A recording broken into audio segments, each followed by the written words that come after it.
Good morning students, कैसे हैं आप सब। उम्मीद करती हूँ आप लोग अच्छे होंगे। बेटा आज हम लोग देखिए आपका वार्षिक पाठ्यक्रम पढ़ने जा रहे हैं, यानी कि आपका जो सिलेबस है उसकी संरचना क्या है, यानी आपका सिलेबस किस तरह से बना है, क्या क्या आपको फर्स्ट टर्म में पढ़ना है, क्या क्या आपको सेकंड टर्म में पढ़ना है एसएसटी में, है ना। एसएसटी की जो आपकी 4 बुक्स हैं, चारों बुक्स के बारे में हम यहाँ डिस्कस करेंगे कि आपको फर्स्ट टर्म में कितना पढ़ना है और कब तक पढ़ना है, और फर्स्ट टर्म के एग्ज़ाम्स कब होंगे, सेकंड टर्म में आपको कब तक पढ़ना है और कितना पढ़ना है, और उसके एग्ज़ाम्स कब होंगे। तो ये सारी चीज़ें हम डिस्कस करेंगे। देखिए सबसे पहले आपको पता होना चाहिए, पहली बुक आपकी इतिहास की है। इस बुक से आपके 20 नंबर के क्वेश्चंस आएंगे, ठीक है। दूसरी बुक आपकी भूगोल की है, 20 नंबर के क्वेश्चन आपके इससे आएंगे। तीसरी बुक आपकी सिविक्स की है, लोकतांत्रिक राजनीति, 20 नंबर इससे। और चौथी बुक आपकी अर्थशास्त्र की है, 20 नंबर इससे। तो कुल पेपर जो आने वाला है वो आपका 80 नंबर का आने वाला है। 20 नंबर आपके टीचर्स के पास होते हैं, जिसमें वो अलग अलग तरह का असाइनमेंट्स, टेस्ट, चार्ट, मॉडल आप लोगों को देती हैं, ठीक है। तो ये तो था आपका पैटर्न। अब हम बात कर लेते हैं आपके चैप्टर्स की। तो देखिए सबसे पहले हमें पढ़ना है इतिहास, ठीक है। तो इतिहास में जो आपका पहला अध्याय है फ्रांसीसी क्रांति, ठीक है, उसे पूरा पढ़ना है। ये अधिगम उद्देश्य ये आपके किसी काम के नहीं है, इसे आपको पढ़ने की ज़रूरत नहीं है, ठीक है। आप सिर्फ यहाँ पे फोकस कीजिए। पहला आपको दिया गया है फ्रांसीसी क्रांति। फ्रांसीसी क्रांति के ये कुछ सब पॉइंट्स हैं जिनको आप लोगों को देख लेना है और अच्छे से पढ़ना है, ठीक है। इसके बाद सेकंड चैप्टर जो आपका है यूरोप में समाजवाद एवं रूसी क्रांति, तो ये चैप्टर आपको अच्छे से पढ़ना है और इन्हीं टॉपिक के बेस पर पढ़ना है। अगला आ जाता है यहाँ पे, यहाँ लिखा हुआ है नात्सीवाद और हिटलर का उदय। ये तीसरा चैप्टर आपको पढ़ना है। तो यानी कि फर्स्ट टर्म में हिस्ट्री में यानी इतिहास में सिर्फ आपको 3 चैप्टर पढ़ने हैं, क्लियर है। और ये टॉपिक्स उसमें आपको पढ़ने हैं, ठीक। अब आ जाइए ज़रा ज्योग्राफी यानी भूगोल के ऊपर। तो भूगोल में देखिए पहला चैप्टर जो है भारत के आकार और स्थिति, इसमें आपको ये सारे टॉपिक्स पढ़ने हैं। इसके बाद अगर हम चैप्टर 2 की बात करें, भारत का भौतिक स्वरूप, के भारत का भौतिक स्वरूप क्या है, तो उसके अकॉर्डिंग आपको ये पढ़ना है सिर्फ, ठीक है। इसके बाद चैप्टर 3 की अगर हम बात करें तो चैप्टर 3 आपका अफवाह है, ठीक है। अफवाह में आपको ये सारी चीज़ें पढ़नी है कि क्या होता है अफवाह, भारत में अफवाह तंत्र कौन कौन सा, हिमालय की नदियाँ कौन सी, प्रायद्वीपीय नदियाँ कौन सी हैं, है ना। और नदियों की अर्थव्यवस्था में क्या भूमिका रहती है ना, आर्थिक व्यवस्था को किस तरह से अच्छा करती है या बुरा करती है नदियाँ।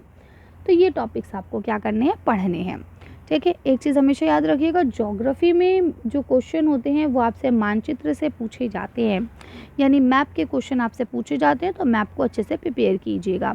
तो यानी ज्योग्राफी में भी आपके 3 चैप्टर आ रहे हैं, 1, 2 और 3। अब आ जाइए लोकतांत्रिक राजनीति यानी कि आपकी पॉलिटिकल साइंस, ठीक है। तो पॉलिटिकल साइंस में चैप्टर नंबर 1 लोकतंत्र क्या है और लोकतंत्र क्यों, ये चैप्टर आपको पढ़ना है। इसके बाद चैप्टर 2 आपको पढ़ना है संविधान का निर्माण, और चैप्टर 3 आपको पढ़ना है चुनावी राजनीति, ठीक है।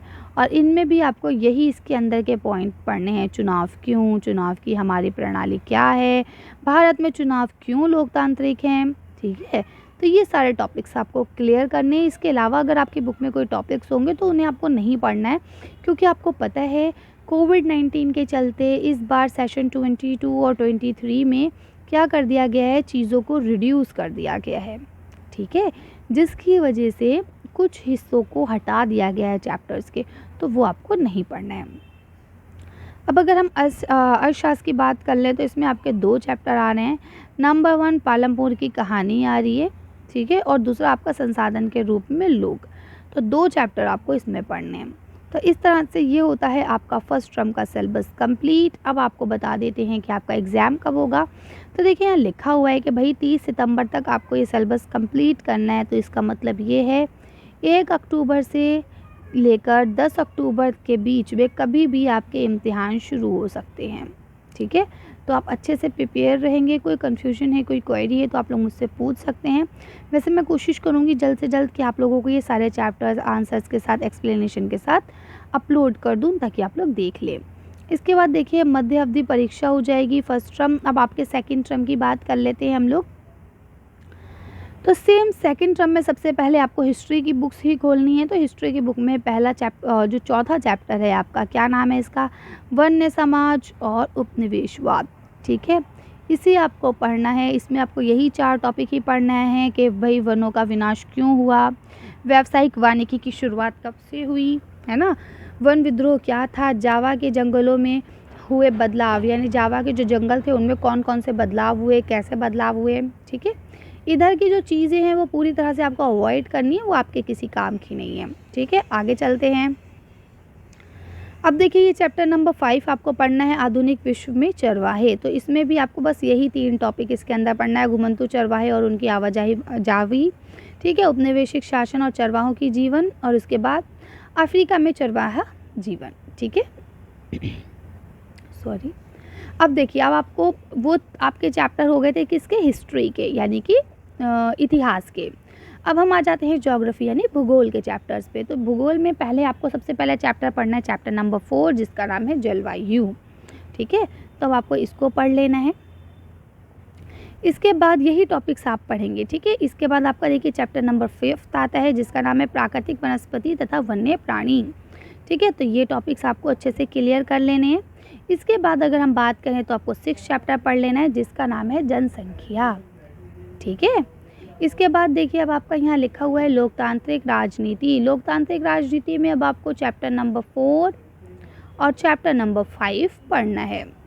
ठीक है, तो इस तरह से आपको ये सिलेबस दिया गया है। अब आगे की बात कर लेते हैं अर्थशास्त्र की। तो अर्थशास्त्र में आपको चैप्टर नंबर 3 और 4 दोनों पढ़ना है। निर्धनता और निर्धनता जो चुनौती है वो क्या है ना, यानी गरीबी, और गरीबी हमारे लिए एक बहुत अहम चुनौती है जिसका सामना हर देश कर रहा है। कुछ जो आपके विकास कहते हैं ना, विकसित जो देश है उन्हें छोड़कर बाकी जितने भी, चाहे हम कहते हैं डेवलपिंग देश हो या बिल्कुल गिरे हुए देश हो, जो अभी तक बहुत पिछड़े हुए देश हैं, सब कर रहे हैं इसका सामना, है ना। तो हम इसको कैसे सही कर सकते हैं, किस तरह से कर सकते हैं, निर्धनता के कारक क्या है, इसको कैसे रोक सकते हैं, है ना।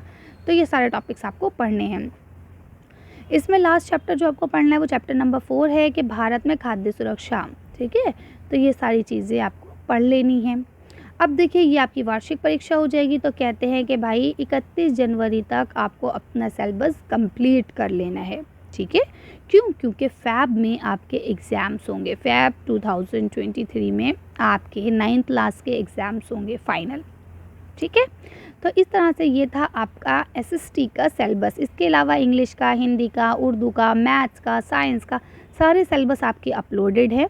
आप लोग जो सिलेबस चाहे इंग्लिश मीडियम हो चाहे हिंदी मीडियम, हर भाषा में आपके लिए अपलोड किए जा चुके हैं। आप लोग देखें, प्लेलिस्ट का इस्तेमाल करें। वीडियो पसंद आए तो लाइक और शेयर करें, और चैनल को सब्सक्राइब करना ना भूलें। Thank you for watching.